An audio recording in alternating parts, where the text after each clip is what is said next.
Esmeralda, and the claim that I'm repeating to is eating a gluten-free diet when you don't have celiac disease can result in unintended negative consequences.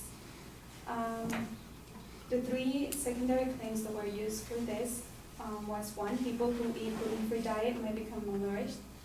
Two, most gluten-free food isn't healthy. And three, a gluten-free diet makes you gain weight. Just a little bit of information. Gluten is a protein that is found in wheat, barley, rye, and gives elasticity to dough and bread. Celiac disease is a disease that causes a victim's body to react harshly to gluten. When a person with celiac disease eats food with gluten, their immune system responds by damaging the small intestine without a healthy belly, which allows nutrients from food to be absorbed into the bloodstream. A person becomes malnourished regardless of the quality of or the quantity of food that it's been eaten. Going back to his first claim, people who eat gluten-free diet might become malnourished. My response to that is that eating gluten-free products can cause malnourishment unless people are careful about what they eat. Supporting point number one, the speaker states that most people will pick up the diet saying that it's healthier just because it's a fad. But the speaker fails to provide information about why it has become a fad. There's no data explaining why this has happened and why more and more people are making the decision to go into the gluten-free diet. The speaker does not provide specific statistical information or current data about the subject to prove his claim. There are no examples that will reinforce the understanding of the audience about the subject itself. According to Huffington Post, gluten-free diet that has gained popularity in pop culture and the media. The majority of people going gluten-free are not doing so out of medical necessity, which is most likely that the person will not last in the diet if there are no benefits or signs that the diet is working. In the claim, Peter Jarrett, director of the Celiac Disease Center of Columbia University, is quoted stating that unless people are very careful, a gluten-free diet can lack vitamins, minerals, and fiber. This quote is stated as evidence, but rather contradicts his claim, stating that if people who decide to go into a gluten-free diet are careful, that they might not experience a lack of vitamins, minerals, and fiber. According to an article in gluten.net, it's important to include plenty of nutrient-dense foods in a gluten-free diet. Whole grains, vegetables, beans, fruits, meats, and dairy products. At times, a supplement might be necessary as well. The right supplement might help improve the nutrient status of individuals who cannot get the nutrients they need from diet alone, meaning that the missing nutrients from gluten-free diet can be acquired by the help of supplements. His secondary claim, most gluten-free food isn't healthy. My response to that is many gluten-free products are healthy.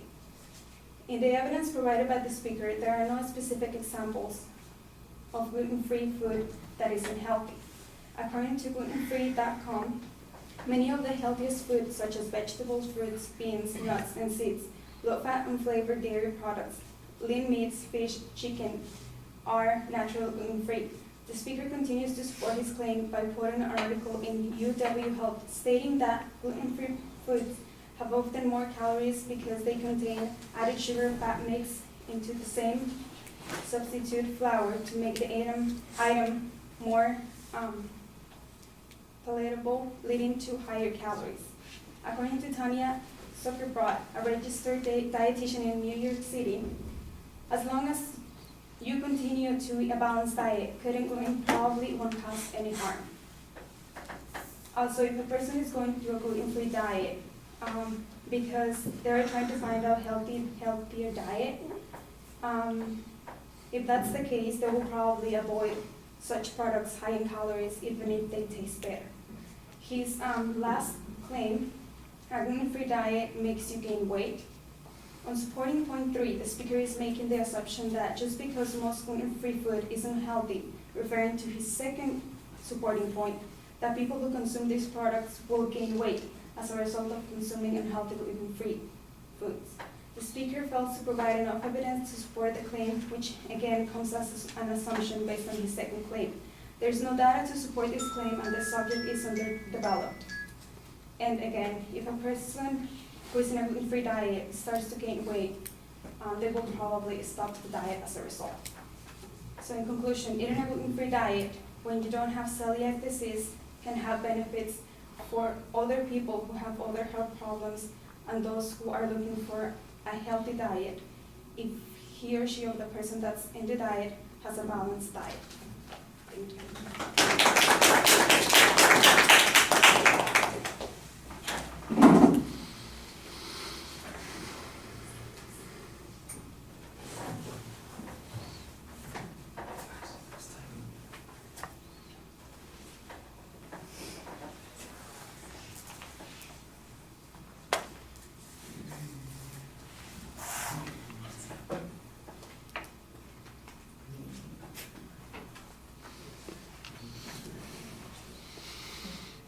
All right, structurally it's fine. I think the definition of gluten and celiac disease is okay. It goes by pretty quickly, so you're not lingering over it. I don't remember if the advocate had that in their argument anyway. On the first point on being malnourished, I thought your argument needed to be a little bit clearer. Ultimately, it does become clear at the end, and that is all that you have to do in following a gluten-free diet is pay attention to what you're doing. If you're careful, it's perfectly fine. And that's that's exactly what you're arguing is, let's face it, somebody who is following a gluten-free diet, they're obviously looking closely at the ingredients that they're going through. I think that's a reasonable inference to make. And the idea that they wouldn't be careful about their own health, if they're on a diet and they're being specific about a gluten-free diet, the notion that they would ignore other elements of their health seems to be a little bit of a stretch. And that's basically the argument that you need to be making. And you're kind of making that, it's just not as clear as it ought to be. Because we talked about it, I knew generally where you were going with it, but I think as I'm listening to your argument, it needed to be clearer so everybody else could follow what you were saying.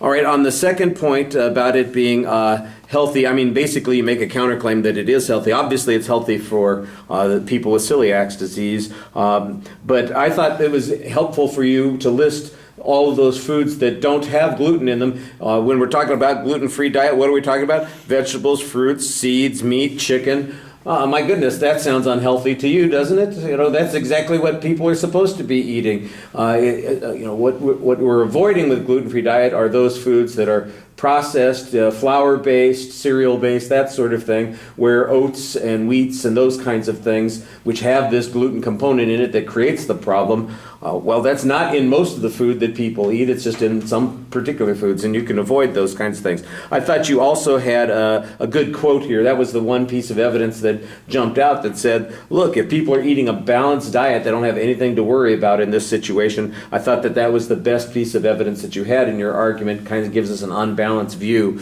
of this particular subject. And again, I think you kind of need to step back a little bit, because I know you're trying to be thorough and careful and looking at what you wrote down, but look up and tell us what the argument is. What the advocate is asking you to believe is that somebody who's choosing to follow a gluten-free diet because they want to lose weight and they want to be healthier is going to ignore any negative health consequences that occur as a result of that. Eating gluten-free is not easy to do. And, people are going to notice these kinds of things. It's counterintuitive is basically the argument that you're making here. And then on the third point, you've got you do regularly challenge the lack of evidence that the advocate has, and I thought that that was a reasonable way to go as well. All right. I've got to talk about all this because my daughter's celiac, and she can't eat anything.